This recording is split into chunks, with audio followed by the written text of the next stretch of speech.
Lectura del libro del Éxodo. En aquellos días, Moisés se volvió y bajó del monte con las 2 tablas de la alianza en la mano. Las tablas estaban escritas por ambos lados. Eran hechura de Dios y la escritura era escritura de Dios, grabadas en las tablas. Al oír Josué el griterío del pueblo, dijo a Moisés: se oyen gritos de guerra en el campamento. Contestó él: no es grito de victoria, no es grito de derrota, que son cantos los que yo oigo.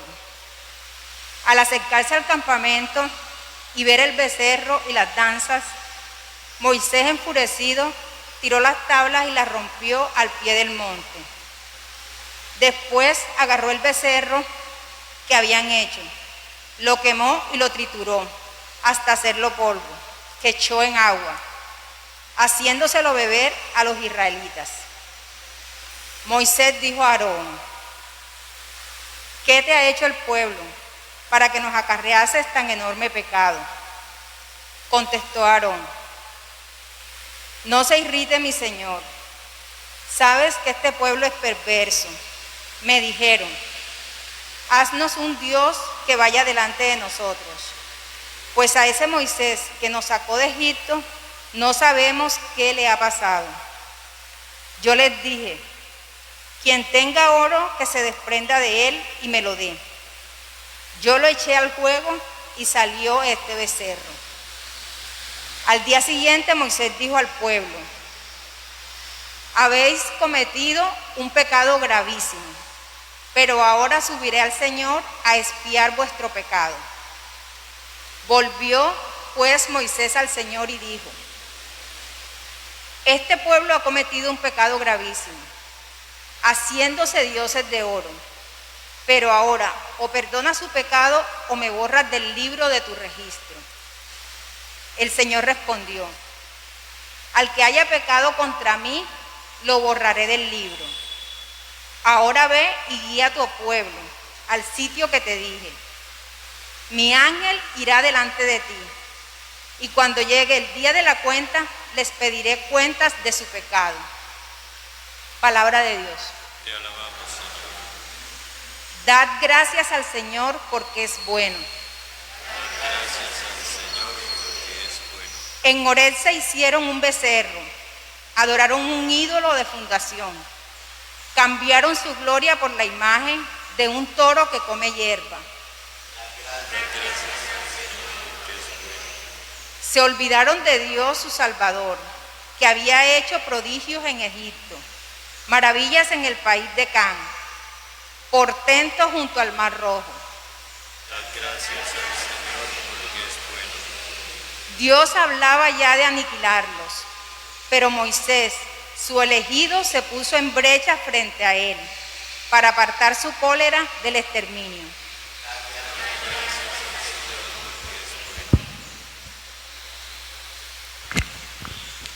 Ale, ale, aleluya. Ale, ale, aleluya. Ale, ale, aleluya. Aleluya, aleluya. Aleluya, aleluya.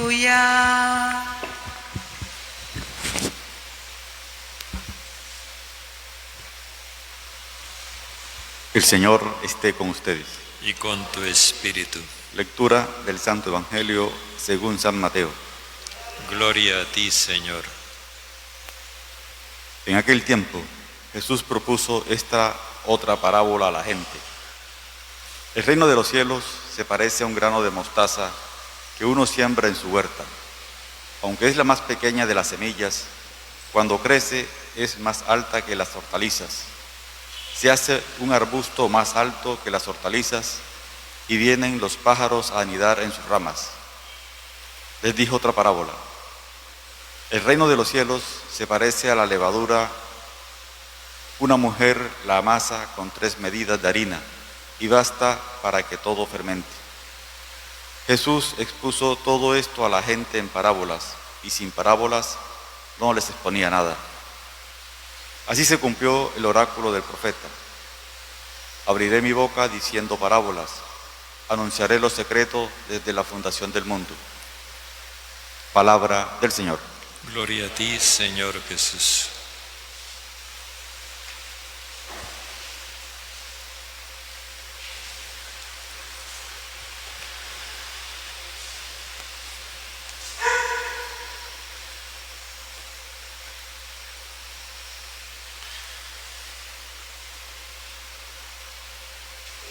El reinado de Dios, como hemos explicado ya en otras oportunidades, consiste en la acción de Dios en cada individuo. Es decir, cómo actúa Dios en las personas. Y hemos venido viendo que esa intervención de Dios en la vida de las personas se da por la aceptación libre del mensaje. No hay ninguna imposición de su parte. No es el Dios arrasador que se va llevando por delante las voluntades y las libertades humanas, sino el Dios que toca la puerta. Si le abren, entra; si no, se queda fuera. Por eso estas dos parábolas nos quieren mostrar ahora cómo actúa Dios en la sociedad humana. Tampoco es por poder. Nosotros nos hemos acostumbrado a una idea de Dios poderoso, que no es la que está en el Evangelio, sino la que nosotros hemos confeccionado. Yo les propongo, como para que nos orientemos mejor en ese sentido y para que nos entendamos cuando hablemos de eso, la forma como ese adjetivo está en el credo. En el credo llamamos a Dios Padre Todopoderoso 2 veces. Primero, cuando se trata de la creación, creo en Dios Padre Todopoderoso. Con lo que damos a entender que primero, el sustantivo es Padre, el adjetivo es todopoderoso. Ese adjetivo se le aplica al Padre. Y esa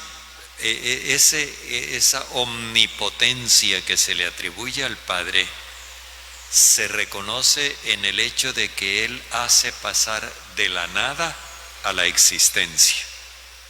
Creo en Dios Padre Todopoderoso, Creador del cielo y de la tierra.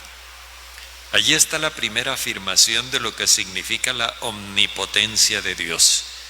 No en que se impone, sino en que Él hace pasar de la nada a la existencia. La segunda vez está cuando afirmamos la resurrección de Jesús. Otra vez es el Padre Todopoderoso el que resucita al Hijo. Y entonces en esta oportunidad lo que encontramos es que esa omnipotencia del Padre está referida a su capacidad de dar vida incluso a pesar de la muerte. El único enemigo, el único adversario sobre el cual se ejerce el poder de Dios es la muerte. Dios no domina a los seres humanos por poder.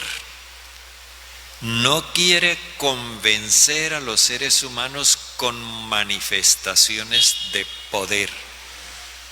porque eso reprimiría la libertad. Y si el ser humano no es libre, no puede amar. Y si no puede amar, no puede responderle a Dios. Cuando mucho se podrá someter a Dios. Si nosotros tenemos esto claro, vamos a ir entendiéndonos con Dios, con el Dios de Jesucristo, de una manera espontánea. Si no, estaremos siempre pidiéndole intervenciones portentosas de poder para que Él ponga orden donde hay caos. Bueno, estas dos parábolas se refieren a la actuación de Dios en la sociedad humana. La primera muestra que el reinado de Dios tiene un comienzo sencillo. No es un imperio glorioso como los de las épocas pasadas que nos narra la historia, donde hay un general poderoso, conquistador, que con gran inteligencia y estrategia guerrera va dominando pueblos y avasallando. No. Es como un granito de mostaza. La comunidad cristiana no es un imperio. Es una humilde comunidad que tiene una capacidad de producir vida y de una manera asombrosa. Así como la pequeña semilla de mostaza que se transforma en un arbusto que da cobijo a los pájaros del cielo. Es decir, la acogedora comunidad que nosotros llamamos católica, porque católico quiere decir universal, y que debe estarse realizando continuamente gracias a nuestra capacidad de escucha, de acogida. En segundo lugar, la parábola de la levadura. Nosotros no vamos a actuar en el mundo apoderándonos del sistema legislativo de las sociedades e imponiendo leyes cristianas. No, ese no es el objetivo de la comunidad cristiana. Porque la comunidad cristiana no es una comunidad de leyes, sino de buena noticia.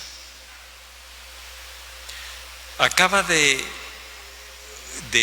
aprobarse en Colombia la eutanasia, con las restricciones con las que se aprobó el aborto, pero de todas maneras, desde nuestra perspectiva, no con una dimensión humana de respeto por la vida.